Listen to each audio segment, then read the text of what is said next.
Au début, j'avais envie de venir dans le Luberon parce que j'étais peintre, j'étais un fan de Van Gogh. Et au fond, c'est de la lumière que je voulais voir. Et j'ai choisi cet endroit-ci parce que là, il n'y avait pas à l'époque, il n'y avait pas d'artistes, c'était vraiment vierge. Et là, il y avait énormément plus de faune qu'aujourd'hui. Et il y avait surtout la cigale qui m'intriguait et qui me déviait au fond de mes intentions de travailler sur la peinture. Oui, mais c'était presque sans transition parce que le son était tellement lié avec l'image et la lumière. Par exemple, il y avait un jour où je vais monter sur le versant, là, au-dessus de la vallée, et il y avait un paysan qui travaillait avec son cheval. Il criait ou jurait auprès de son cheval, et tout à coup, je sentis que sa voix avait tel timbre, une telle consistance que ça devenait un objet. C'était comme un objet qui avait un rapport très très précis avec tout le cirque de la vallée.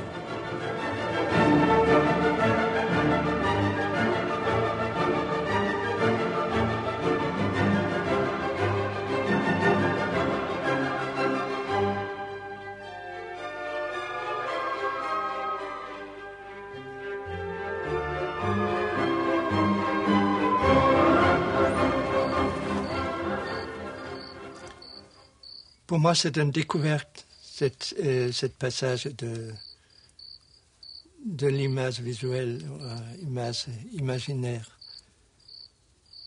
Je me suis aperçu que c'était quand même le son qui prenait plus en plus qui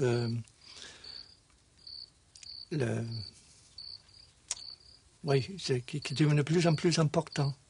Et finalement, au bout d'un an ou deux, ça laissait tomber complètement la peinture.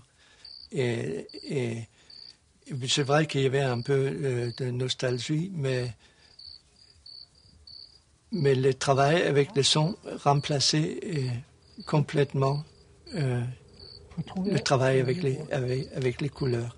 Il y avait toutes sortes de sons comme l'érosion, l'eau qui coule, les crayons, les insectes, les cigales et les pierres qui tombaient. Tout, absolument tout avait une importance. Un jour, j'ai enregistré une pierre qui vibrait dans le vent sur un rocher. C'était vraiment un monde qui était ouvert. Et avec toute cette matière, j'ai commencé à jouer. Ma première bande, j'appelais ça jeu, tout simplement jeu. C'est un jour où j'étais sorti, je suis revenu pour enregistrer, je suis revenu avec un enregistrement sur l'eau et un autre avec des mouches. Et je mixais ça avec ma propre voix. Et j'ai trouvé que c'était vraiment une chose formidable.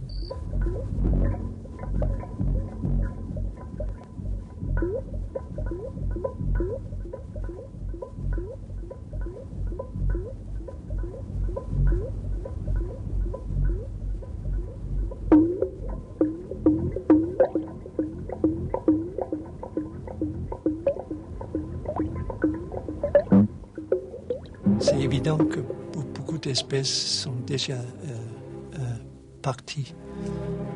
Je parlais tout à l'heure du renard, le petit duc, la chouette chevêche. Il y a 15 ans que je l'ai entendu la dernière fois.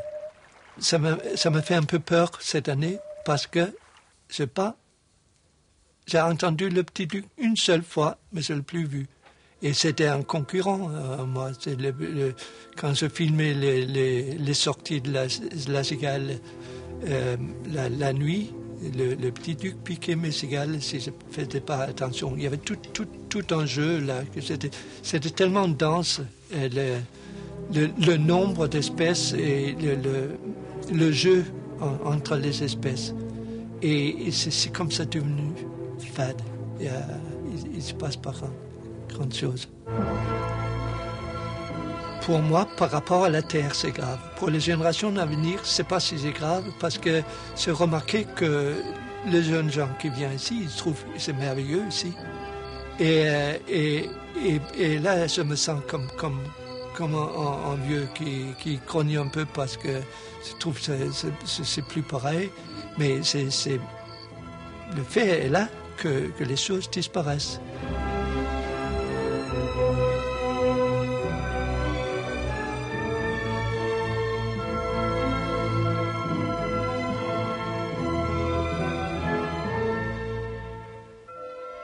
Une des premiers enregistrements que j'ai fait, c'était un soir où j'ai tout simplement tendu le main, comme ça, avec un micro, petit micro Philips. J'ai eu un renard, un petit duc, une chouette chevêche, un grillon, un rossignol, comme ça, et tout très clair. C'était moi qui n'ai pas su enregistrer, parce qu'il y avait des bruits de la main sur le micro. Et c'est une chose que je n'ai jamais pu faire ça depuis, parce que la faune a très vite baissé. Mais ça m'a conduit à essayer de faire une sorte d'instrument. J'ai essayé avec des entonnoirs. Je pensais que quand l'eau peut être concentrée au bout d'un entonnoir, le son pouvait aussi. Et ça marchait très bien. Après, j'ai fait ça, le couvercle de lessiveuse où j'ai soudé un abat-jour. Il y avait un trou, par hasard, qui correspondait au micro. Et il fallait ajuster le micro d'une façon que... Ouais, ça c'est l'effet parabole. C'est pas du tout une parabole, mais ça marchait quand même.